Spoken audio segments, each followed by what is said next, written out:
Welcome to the Aligned Powerhouse, the podcast for executive women who are done leading from burnout and ready to rise from alignment. I'm your host, Dr. Brittany McGeehan, licensed psychologist, high performance and mindset coach, and guide for high achieving women who are ready to lead, live, and love without abandoning themselves. Here, we unpack the nervous system truths, mindset shifts, and emotional patterns that drive your leadership so you can build power from the inside out. Let's get into it. Okay, hello, welcome back. So today we are going to be discussing my first marriage and more specifically what I learned and what I've brought into my second marriage. So ground rules, because this is a vulnerable episode. And it's been something that's been on my mind to share with my listeners for quite a while now. But there are other people who are involved in the story, right? Like I'm talking about my marriage and some of the rockiest times that I have been through in it.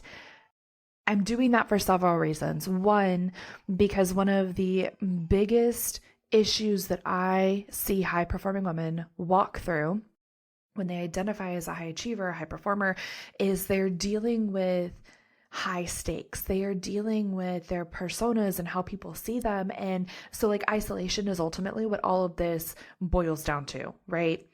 So I'm sharing to normalize this experience. I was just really thinking about this episode where I had Dr. Bradford White, one of my nearest and dearest friends, on the podcast, episode 16, I think. He comes, he joins, and we're really talking about like, what does it actually take to build a healthier relationship in real time? What is this like? Because I think, you know, in therapy, in healing, in any kind of growth journey, you hear things will get worse before they get better.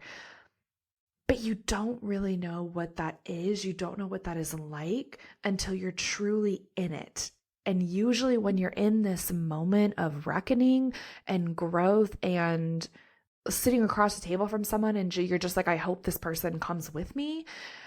A lot of times we are like, I didn't know it would be like this. I didn't know it would be this bad. I didn't know it would be this lonely, fill in the blank, right? Like it's rough. And I think it's really, really important for women to know that if you are in that space, you're where you're supposed to be. And it absolutely is shitty and it sucks. And also that doesn't mean you're doing the wrong thing. So, and I also want to share, you know, toward the end, because you know me, I love me a good exercise. Okay. I'm going to share with you a few of the exercises that I walked through, because this was about almost a decade ago, at the time of this recording. And I really do credit the full team of therapists that both myself and my husband had in our lives at this time. Like we just had a phenomenal support system. And I want to share with you some of the exercises that I really held to, especially as my little type A go to, like I find comfort in doing something, right? I clung to a few specific exercises that I really believe made a tremendously huge difference. So ground rules for all of this is that, honestly, I'm really going to focus on my experience. This is not a full dish of here's everything that happened. I just want to normalize like the experience that I think a lot of women go through when they say, okay, I want to learn how to surrender. Okay, I want to learn how to be in a healthy relationship. Like, okay, but do you? Like, do you really and truly, right? But I do believe that it is worth the freedom you find on the other end of it. You just never know how it's going to end, right? So I want to normalize, I want to be very clear. This is about my experience. It is based in my reality. And I very firmly believe in this concept of each person having their own reality. So this is neither the like full and complete truth. One, because I don't really think that exists. And two, because I don't have like my partner sitting next to me so we can kind of like put things out. We've processed like a million times, right? And I will say everything that is shared here has already been run by him. We agreed that this was something that would be really important for listeners to get to hear and could make a really a profound experience or a profound difference for someone who's walking through this season. And that's something that both of us are really passionate about and we really do care about. So first rule is like, this is focused on me, myself, and I. This is my experience. This is not reflective of my husband's experience or anyone else who's in this episode. And then two, I'm not going to do like a big like Q&A. Sometimes I get questions or responses in my DMs after an episode drops. And like, one, I love that. Please continue to send them. You know, I'm always up for a good gab session, but this is a very tender topic. And so if you slide into my DMs with like, oh my gosh, what did he say? Or, oh my gosh, what happened next? I'm probably like, I'm going to give you a response, but it's not going to be an answer to your question. This truly is a story that is just so near and dear to my heart. But like I said, it was stirred up one, you know, at the time of this recording, it is the week before Thanksgiving. And this is around the time of year when a lot of things just really shifted. They didn't really shift, but every marriage comes to a reckoning. And I think if you are lucky and tenacious enough to be in a relationship that is a long-term relationship, then you're going to go through several of these experiences where you sit across the table and you're just like, do I want to be married to this human being? And, or you come to a breaking point where decisions have to be made and you have to decide how you're going to move through them. Is that together or is that separate? Right? I always say it just takes two people who are committed to the same goal, walking in the same direction to make a relationship work. Now, that is vastly watering down the concept, but I genuinely, at the end of the day, I do think that is what it takes, right? So yeah, like about a decade ago, like I'm like, okay, let's just like hop into it, guys. I feel like I got my tea here. I got my tea and we're just going to sit down and have a little powwow. Okay. So honestly, you don't need your journals. You don't need your notes until the end of this episode. That's when it's going to get tactical. That's where I'm going to hand you a few gems that I want you to like take away. But first I do want to, and like, I did have this thought of sharing some of this when I was chatting with Brad, because he was there for like all of it. Right. Actually, was he there? I don't actually know if that's true. I don't think so, actually. I think that's not true. I think this happened before I knew him because it was a big season of shift. I was in the process of trying to graduate. That's a whole other story. I think I graduated like 6 months late, but I was just really steeped in my own work. And, you know, different people have different phrases for this, but, you know, I heard it described as like you're being buried in the dirt and you hibernate and you almost are like coming apart, like in the way that a butterfly does, right? Where it just literally like melts, but that you are just buried. Usually this is when family of origin work is just starting to come up and you are really starting to get into like deeper connection with like your history, how it's impacted you. Usually this is happening later in adulthood, but like young adulthood, right? Because this is when you are distanced enough from family of origin that you can really process and experience this work. It's very challenging to do that work when you're in like active relationship with them, right?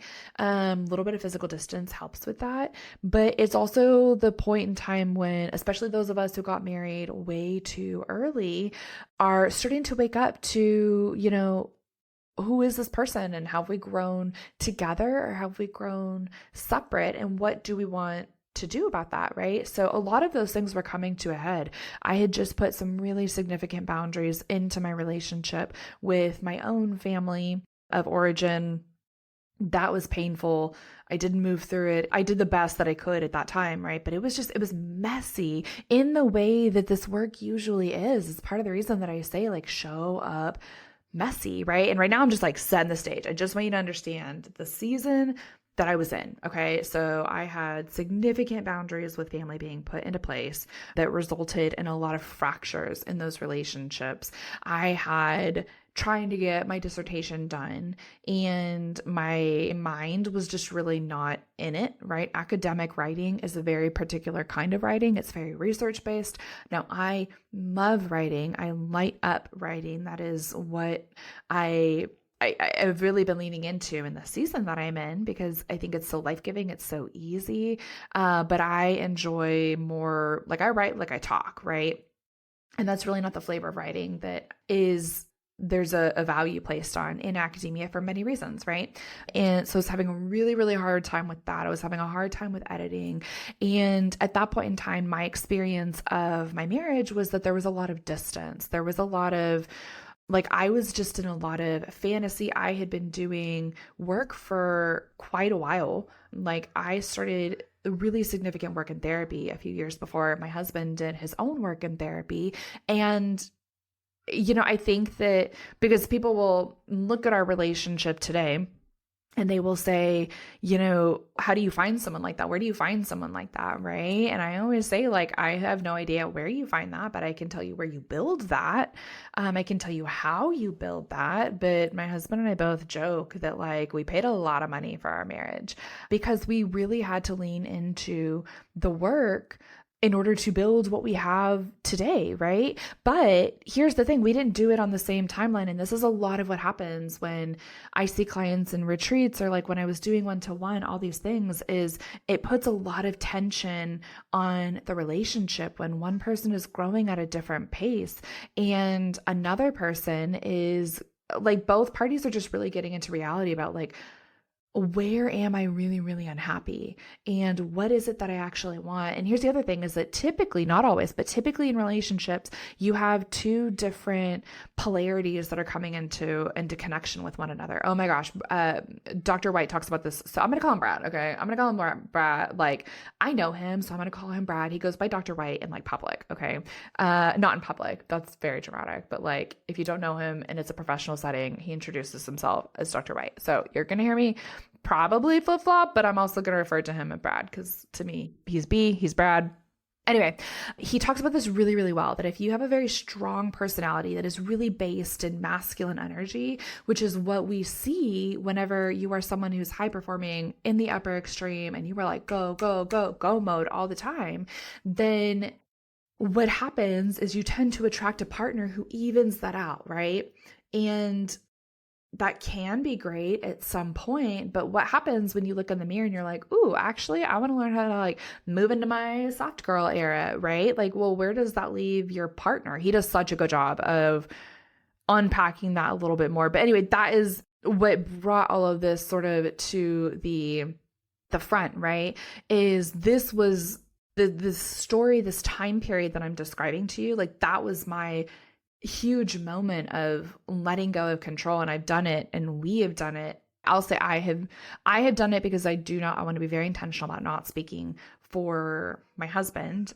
I make up that he would agree with me, but it's really not about him. This is about my experience, but also, like, your experience, the one that you're going to relate to, right? So, like, I have engaged in this process of really having to deeply surrender and trust that my higher power, my God, was going to carry me through whatever this season was, right?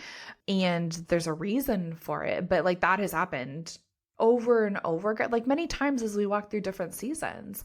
And I think this is really important to sort of expand on here, is every time you come to this point in a relationship of, I want there to be a shift, right? This is why the title of this episode is What I Learned in My First Marriage and How It Saved My Life. Like, this truly was my experience of walking through the death of my first marriage and what it looked like to come out on the other side of it. But, like, I really want to emphasize what it is like to get a divorce in an ongoing relationship. And I think that's a really important concept that women need to take away from this, right? That women in general need to not be afraid of. You have to be willing to let something that is unhealthy burn to the ground. And I firmly believe that that is how you step into a deep existential freedom that is both beautiful and terrifying. But truly, it feels like an internal collapse, right? Like, you grieve, and you grieve hard, especially based on how you walk through this season. For me, it meant that there was a lot of shock. It meant that there was a lot of pain. There was a lot of fantasy for me in this season of my life that things were great, even though I would sit behind closed doors and I would talk with my therapist about how there's so much distance and I just don't know, and here's what I want to see different. But there was so much pressure to show up in a certain way, and what would people think, and what would my family think, right? If I did the really truly the idea that I could actually exit this relationship had just never even occurred to me. Not on a deep level, right? And so as I moved into this season of loss and grief and feeling very abandoned, right? Like it was just an internal collapse. And I think this is so important because the fear of aloneness is a lot of what keeps women in their current situations. Whether that is fear of voicing what it is they want, fear of actually tangibly being alone, fear of there actually being legitimate recourse or like financial implications, things like that, right? Like there's just so much fear that goes into aloneness. And I always say this, and I've always said this with clients, like I want to validate that. Like there's no part of me, I think because I've been in this situation in many different ways, I can't fathom looking at someone and being like, yeah, but it's going to be okay. Because the reality is you don't actually know that, especially if you're in this space, you don't really know if it's going to be, or like eventually it will be. And I tend to believe that, but like, what does it take to get to there? And what does okay look like? That part, I don't think we ever really have the answer to, you know what I mean?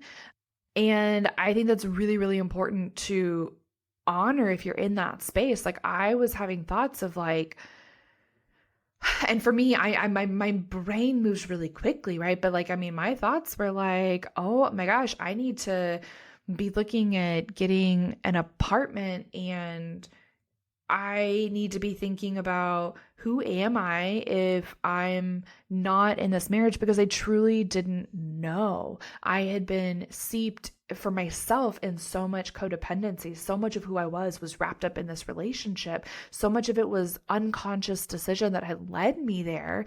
That aloneness, it was visceral. It was like physically painful, right? And there were so many nights, especially because it was around the holidays too. So like I experienced sort of like the Thanksgiving and Christmas season essentially on my own. Now that's not entirely true because I have and had a really strong support system around me. But this is something I hear too, is like people are there for you, but no one can walk through this season for you. They just can't. They can't do your work for you. They can't make a decision for you. And if you're anything like me, your brain just moves quick and it won't turn off because there's so much underlying anxiety, right? And so I was constantly coming up with, here's what I would do. And like, yay, maybe my life can be great. And also maybe it's going to be horrible. Like, but there was just such a fast metabolizing of the transition. And then for someone who, especially at that time, was not a big feeler, although I'm a big feeler now. So people who know me in real life right now, they're like, what are you talking about? But at that time, everything was still in a box. Okay. And so that would come up in waves when I just wasn't necessarily expecting it. Right. My nervous system truly was in survival mode. I was a zombie. And I didn't know, like I remember sitting on the couch and just being like, I actually don't know who I am if I am not the fixer. Like for me, this was the moment that version of my identity sort of like died, because I had moved in such a way in my relationship that I was always focused on growth, and like rather than treating the human being that I was in a relationship with like a human being, I had treated him like a project, right? And so who am I if I am not these things? There was a lot of very like adolescent exploring of like, what kind of books do I like? Do I like to color? What sorts of activities do I really enjoy? Sprinkled in with like the trauma of trying to be done with a PhD and find, right, like a postdoc and like all the things that come with like getting a higher education. Every PhD is like, they're all like tensing right now because we all have the same trauma, right? But it truly was this moment of, oh, like I actually really don't know who I am. Now, coupled with the fact as well, like keep in mind, guys, I got married really, really young. So this process for me happened fairly young. So like your 20s are meant to figure out like who you are anyway. Right.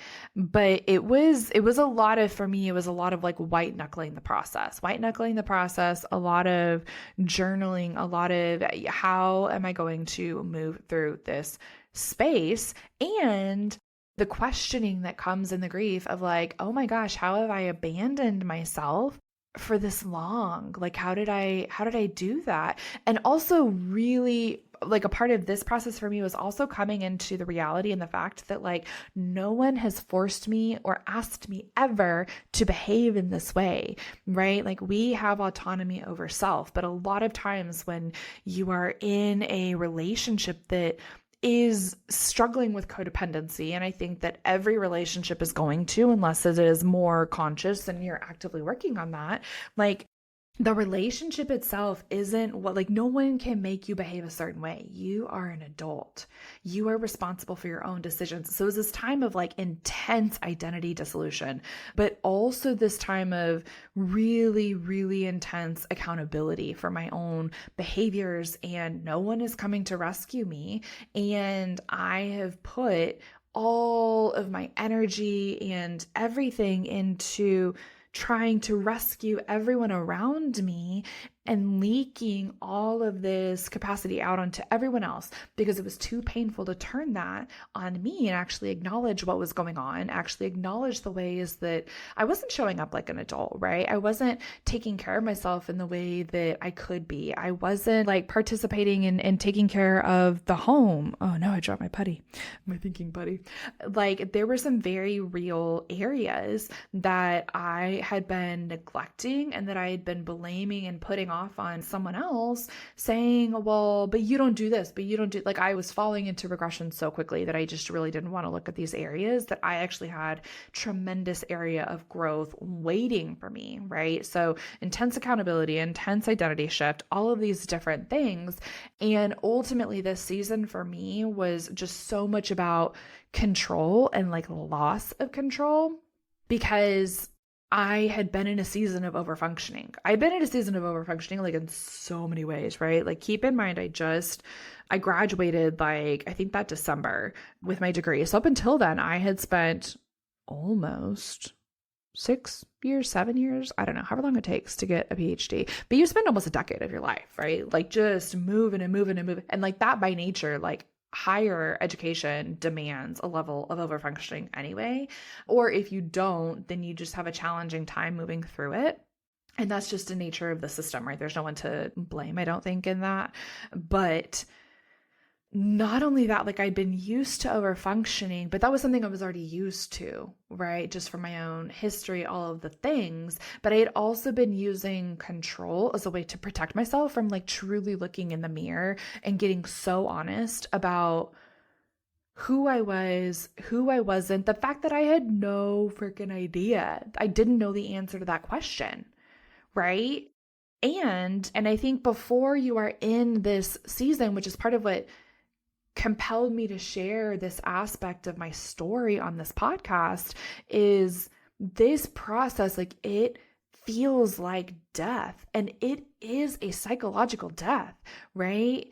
Depending on what psychologist or who that you talk to, like this process of truly not just like saying the words and then falling back into the pattern, right? I'm not talking about you're sitting in therapy and your therapist is like, how many times are you going to do this? Whatever they're saying. They're probably not really saying that, right? But like, unless you're me, I don't know.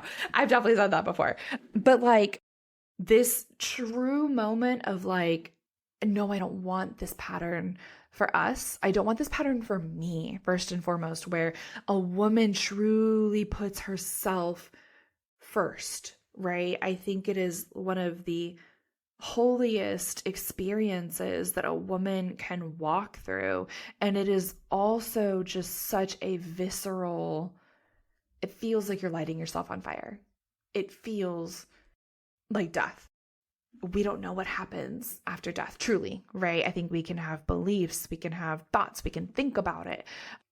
But genuinely, we don't know what comes next, right? I was watching The Life of Chuck.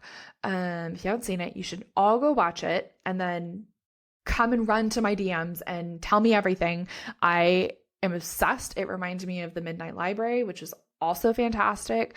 But there's this scene at part of it actually, okay, there's going to be spoilers. Okay. So there's this scene where we don't quite know what's happening, but it's very like post-apocalyptic, right? The way I interpreted it. So stop, like, give you a little fast forward. And my husband had a different interpretation of it. We love watching like existential movies because I am who I am and he is who he is. But like, there's this scene and you don't know what's happening, but they're basically talking about like end times, right? It's not a super apocalyptic movie, but it's just deeply existential. And there's this scene where these two characters are sitting in lawn chairs and they came together because they think the world is ending, and they're looking at the Milky Way, and all of a sudden the stars start to go out, right? And they hold each other's hand and they're saying, I'm scared. And I think at best, when you are like, when you're dying, when your body is shutting down, when you're laboring out of this world, like at best we can feel maybe curiosity and some peace. But I think, and maybe this is just me, but it is so deeply human to also feel fear in this moment, right? Of like, oh my gosh. And you kind of like, I would imagine just have all these thoughts of like, how have I lived my life and what am I doing and genuinely what comes next? And there's actually no way to 100% know. Now, I don't know. That could be coming from someone who holds a lot of openness about my views on death and lots of curiosity, right? But that to me is like this level of existential pain and fear and labor that it takes to move through a season of allowing a marriage, and it doesn't even have to be like a legal marriage, right? Like I'm talking about just a deep committed partnership with someone, but also with a version of you, right? And allowing that to die, to set it on fire. It is such a visceral experience. There are so many thoughts that come online. There is such also, I think like a childhood, like resurfacing of a desire to be held, a desire to know that everything is going to be okay. And this part for me being on, well, yeah, I can speak to it on both ends, right? So like for me, when I watch clients walk through this process, whether this is in the retreat or whatever other container they are in, I feel like a visceral, like my heart just kind of clenches, right? And typically that person is just really on my mind a lot because I've been there. And also I can't do it for them. I can't make that choice for them. I cannot give them the push that they need, right? Because that might not be what they actually need. That's not mine to dictate.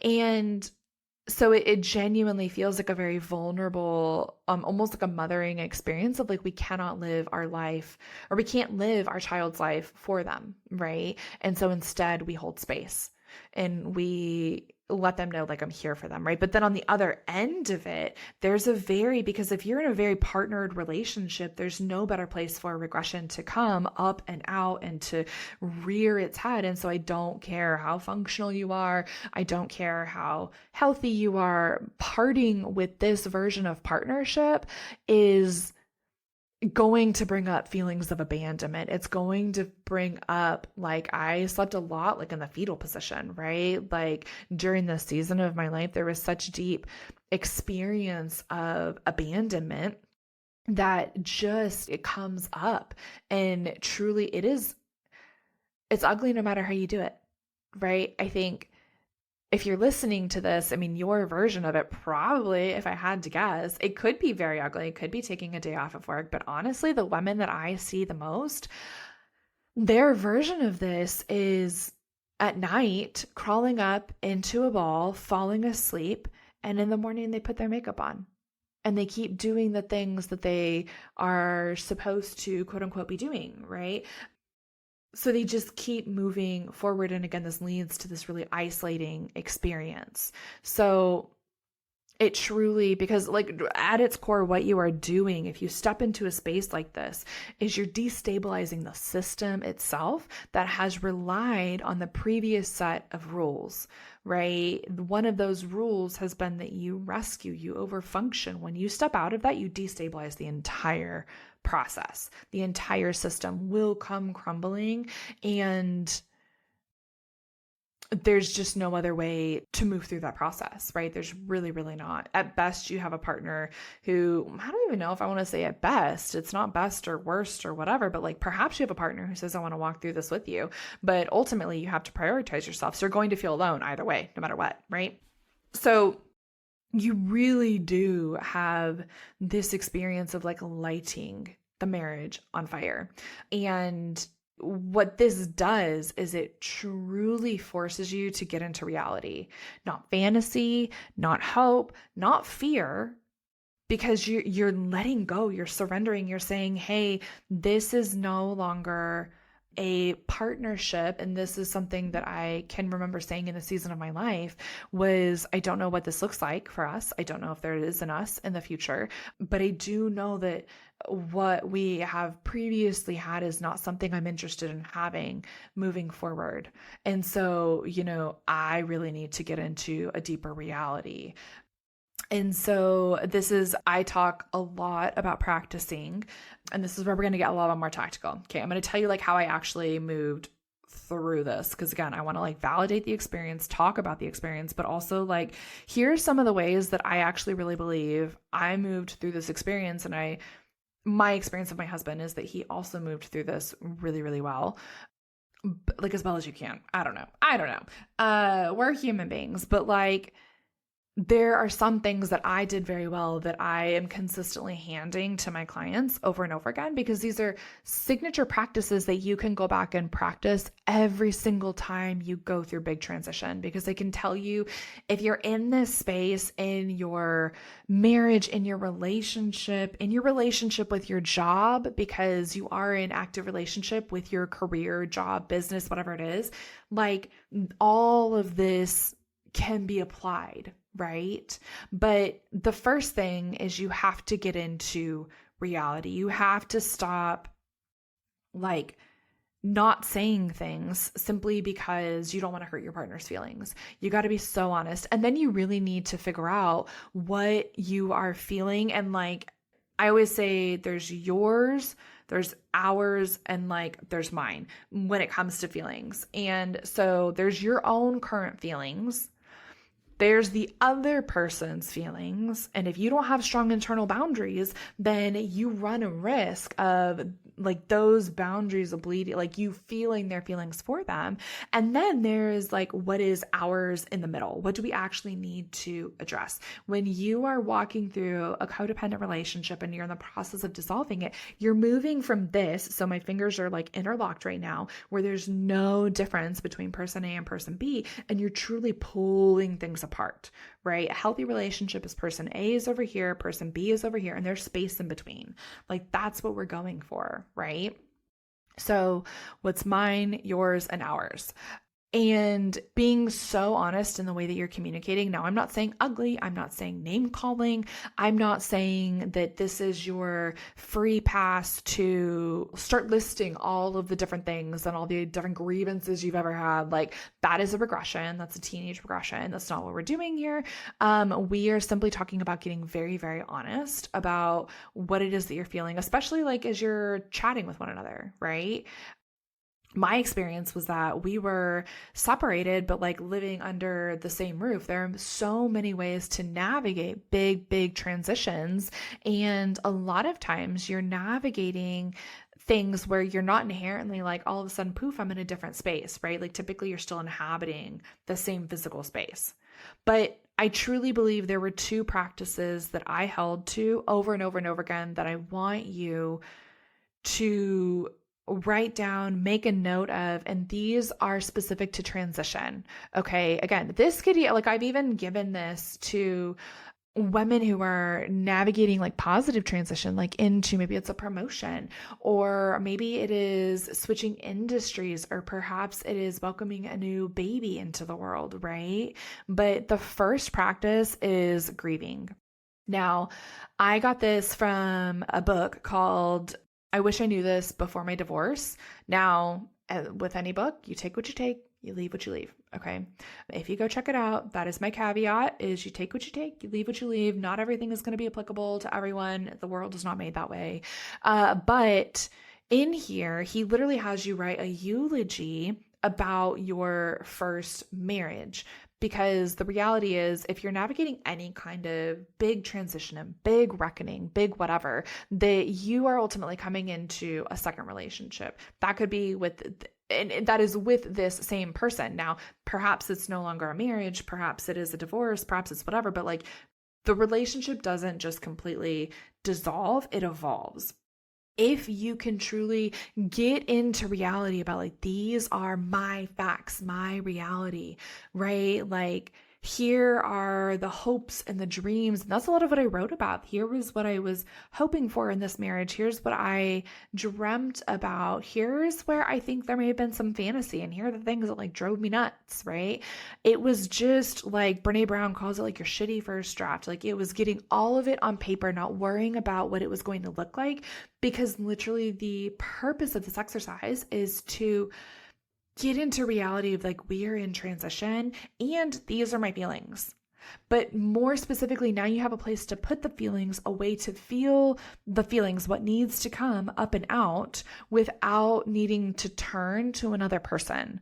Because that is the goal of all of this, is we're stepping out of codependency. And this is truly why I say like, how this experience like saved my life, changed my life, was because it was such a profound moment. Like, yes, in my relationship, and I truly just have like the deepest honor and gratitude for the human being that I got to walk through this experience next to, you know, like myself, but also my partner, right?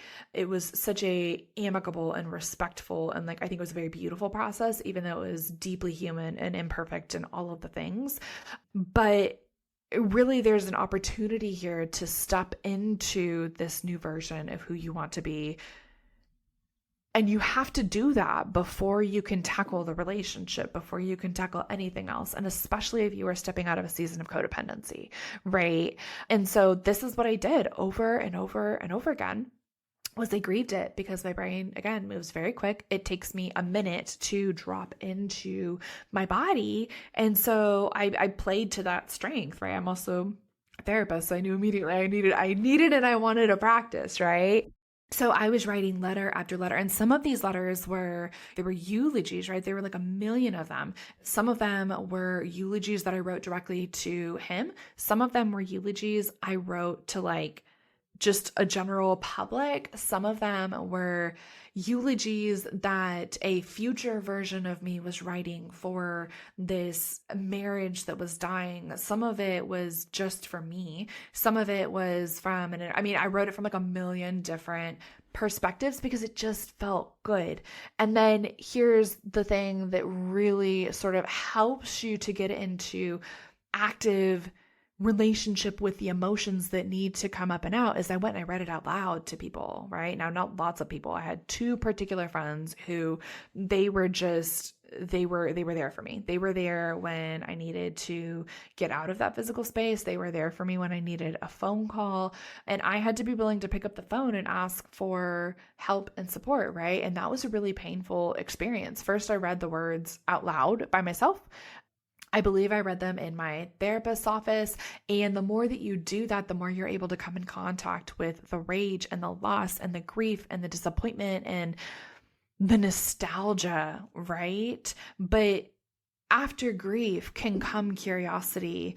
And this is where, like, I think the grieving process that I walked through with this experience is truly what allowed me to then move into a place of peace with, I don't know what's going to happen. I don't know where we go from here. I don't know what our future of our relationship looks like. I don't know what the future of my life looks like. I don't know if I want to move. Do I want to like move across the country, right? It says like little miss me who's like, peace anytime there's pain. And I know some of you are smiling at that because I know some of you listeners. I know I'm not the only one with that response. But like, it was truly just deciding, right? But like, I couldn't find a place of curiosity without that place of peace. Otherwise, I would genuinely have been running from things, right? At this time, I was offered an opportunity to go and work in Colorado at an experiential therapy like location office, whatever, right? And that was like a dream gig for me. And I was really put at a crossroads of, do you want to continue to hide and work with like the sexiest offer I had ever been given? Okay. It was like, go and hike and camp and do all of the activities with kids. Like, if you know me, you know, especially at this time, like this was a dream gig for me. Or you can stay and do the really messy, really painful work of figuring out who is it that you actually want to be. Especially because at that time, like I had no freaking idea. I did not know. So it wasn't, I think a lot of times we talk about identity as like, let's go find who you are, right? Like as if that person is there. But like, if you spent your life in codependency, if you spent your life in being this over-functioning rescuer, the reality is you probably don't know.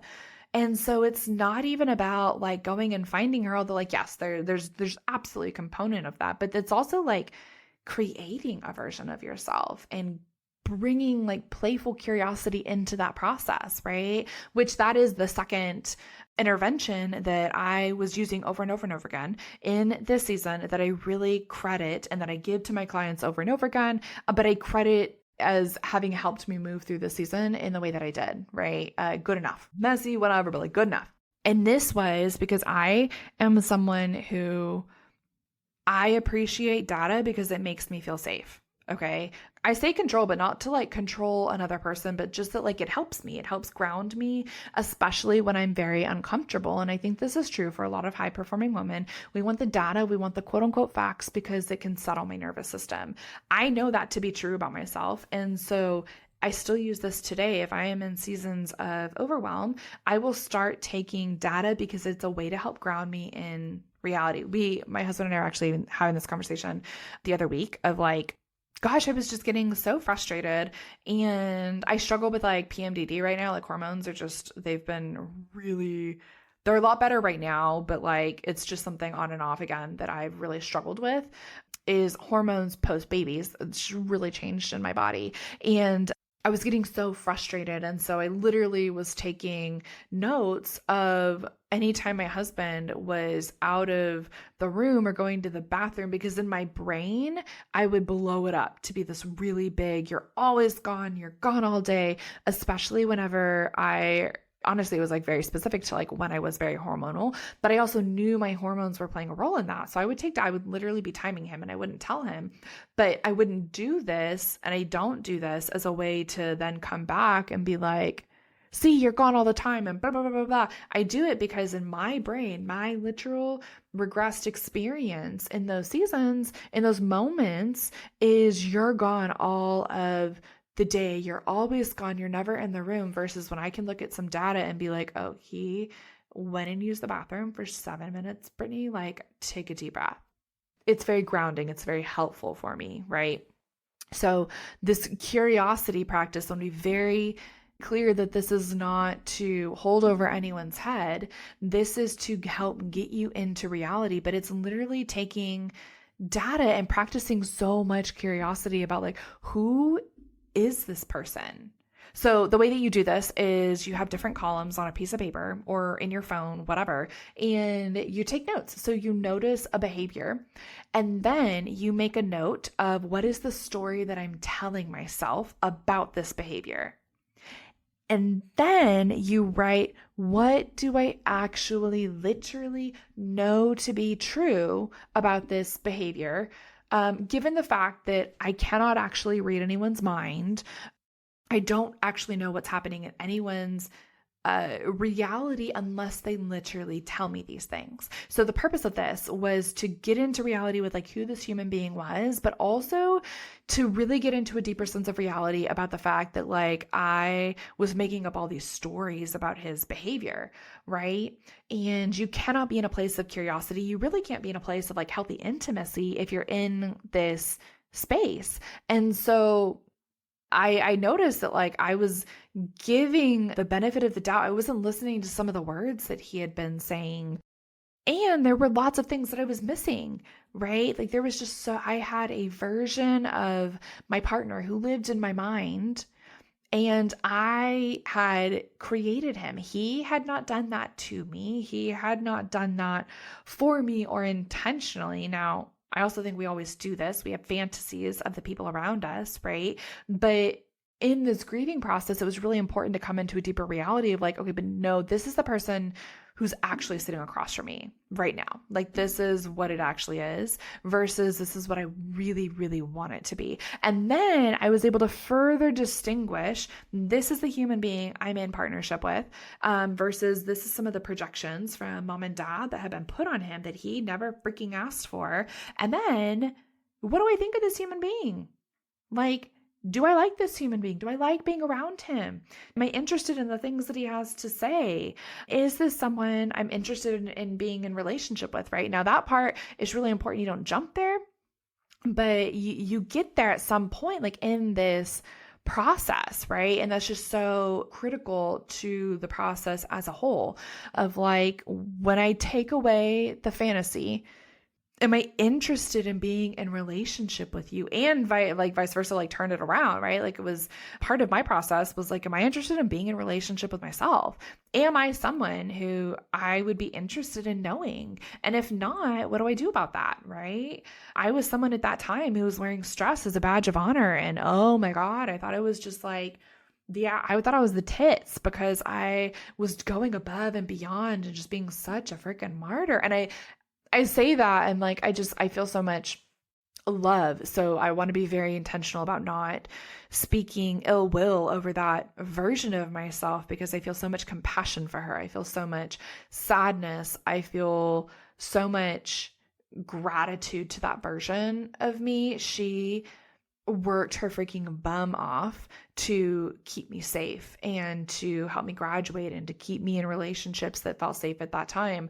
This is not about demonizing that version of ourselves, right?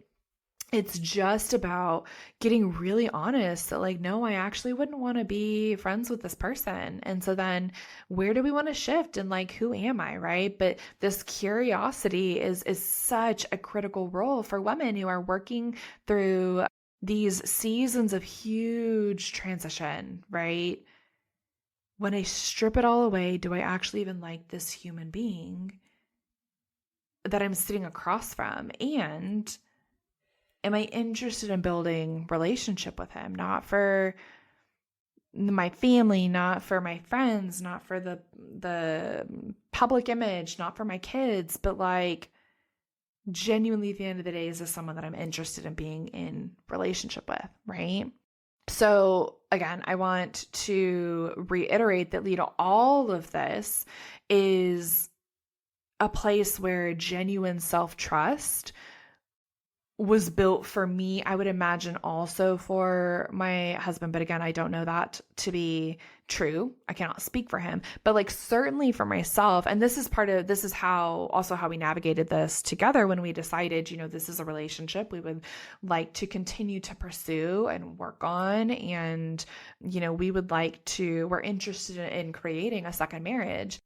We came up with a mission statement. We came up with a set of values and like a core mission, which for us was, we wanted a space where we did not have to abandon ourselves. And the moment that could no longer be true in this current relationship was that was the moment that we needed to re-examine whether or not this continued to be the most beneficial relationship for us or was something we wanted to continue to move in. We really grounded ourselves in what did we want this new experience and life together to look like, right? So this is really where the birth of our second marriage came from. But I think more importantly for myself, it was where this new version of myself really came into play. This version of I will walk away from most anyone before I walk away from myself very consistently. I know it's a very unpopular opinion, but I do not believe in being anyone except for my children's ride or die. I just don't. Now, this doesn't mean I won't bend over backwards for someone that I love, but it does mean that I will move from a place of capacity versus capability.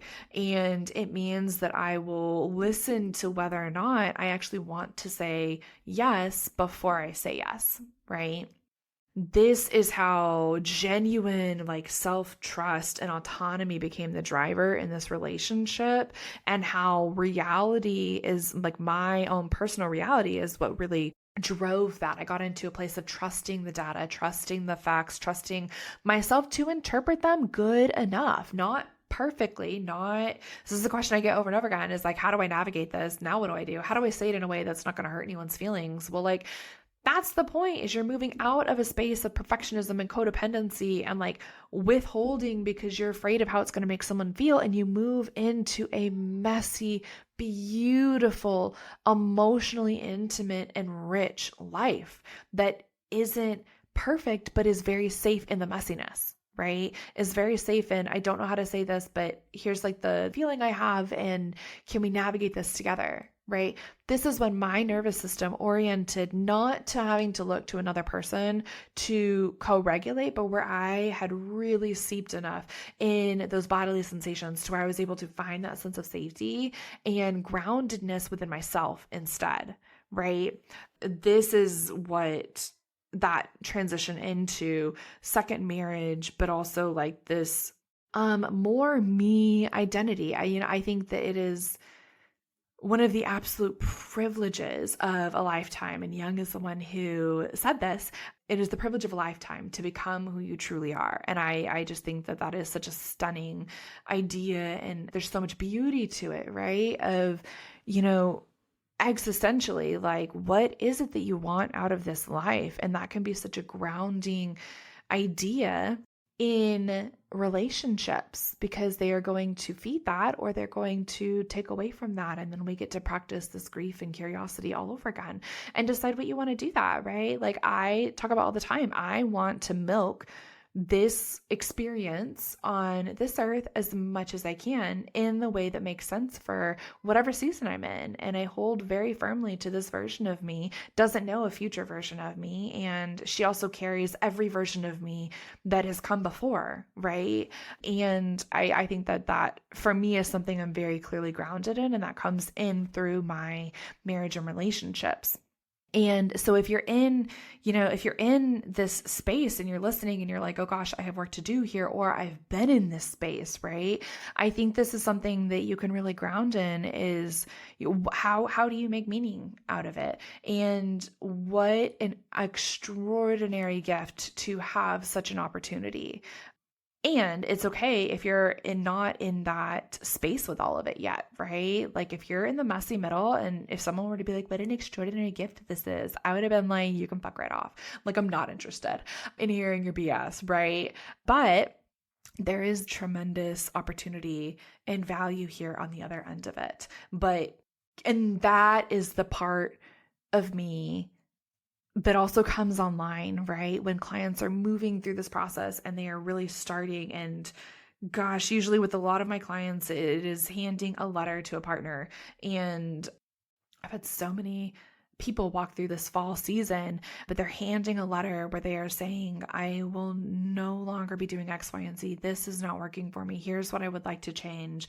I hope that you, and Brad talks about this beautifully, of like, you have to find the love in your heart in order to be able to engage in this. And if you are doing it out of spite, if you're doing it out of fear, if you're doing it for any other reason other than you love yourself and you love this person sitting across from you, then you haven't done the work enough to engage in this process. But like, when you do, part of the reason I believe in it so much, and I don't know how it ends for you or anyone, right? Because it's different for everyone, but like, on the other end of it is a life that I would and I wouldn't wish on anyone. I would honor someone's wishes if they said, I'm not interested in that. Existential freedom is not as sexy as I think it sounds on paper, but also it is that. It is deeply freeing. It is being able to put yourself in the driver's seat of your life, right? I never thought I would be in a space where I'd be stepping away from one-to-one. It is something that I have invested in building my process over the last decade. And I have really prided myself on. I do pride myself on the work that I have done with clients, and I've enjoyed it for so long, right? But also, this new version of me in motherhood, her capacity is different. Her interests have shifted. And so to me, it is the absolute mostly disarming privilege of a lifetime to be able to say, okay, I think it's time to do something different. And you really cannot be in that place healthily without having a tremendous amount of self-trust. And so if you're in this space, if you're in the messy middle, I really want you to hear that there's so much to be gained from these experiences. And I do hope that these tools help you to move through it. But ultimately, I also just want you to know, like, you're not alone in this experience. I think this is something that everyone goes through who's in any kind of committed relationship and who really decides to do the work. Is like, we all wake up one day and say, is this something we still want? Right? So yeah, this has been a long episode probably, but it was just on my mind, right? Like I think it was something that really showed up with me in this conversation with Brad. So many things always show up when I'm chatting with him. He is a beautifully curious human being in that way. And I want you to know that, gosh, if you heard that episode or you heard this episode and you were like, oh yeah, this needs to happen or this has happened, there is a world where you get to rebuild a version of your relationship primarily with yourself first that can be built upon self-trust and pressure. And you are allowed to set your old life on fire. You're allowed to set the marriage on fire in service of something that you want. I'm not saying physically, let us be very clear about that. But like, just the fact that it is tangibly, viscerally going to feel like a death, because it is a psychological death.